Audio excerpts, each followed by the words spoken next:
Bonjour, je suis formateur prof depuis une vingtaine d'années, inspecteur de l'éducation nationale à la retraite.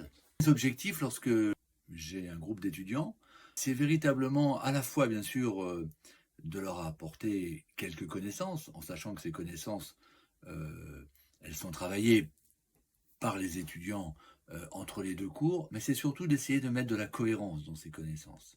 L'idée, c'est de leur montrer que le système est un système cohérent, qui a une cohérence, et cette cohérence, en vérité, seuls les enseignants peuvent la maîtriser, et ceux qui ne le sont pas, eh bien évidemment, c'est plus difficile pour eux. Mais en même temps, c'est cela qu'attend le jury.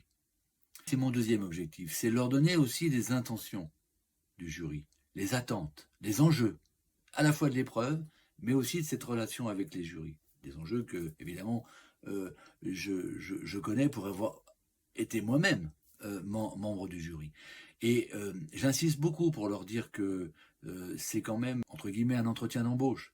C'est-à-dire que le jury sait très bien, lui, que dans quelques semaines, après le concours, il vous confiera une classe. Il a besoin de savoir si vous avez un potentiel, si vous avez la bonne posture, si vous avez entamé une bonne réflexion autour du PE que vous êtes et ce PE en devenir.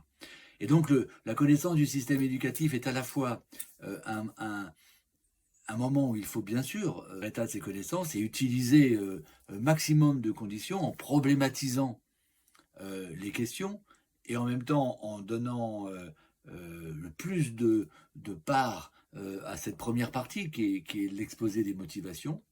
Mais c'est aussi, pour avoir la meilleure note possible, c'est aussi d'être le plus euh, dans une projection du métier d'enseignant.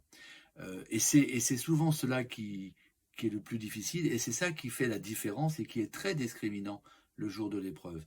Et donc, d'accompagner progressivement, en encourageant, avec bienveillance bien entendu, puisque évidemment l'idée c'est de faire en sorte que ces oraux, les étudiants les réussissent et qu'ils puissent eh bien, devenir enseignants, puisque c'est évidemment pour moi un des plus beaux métiers.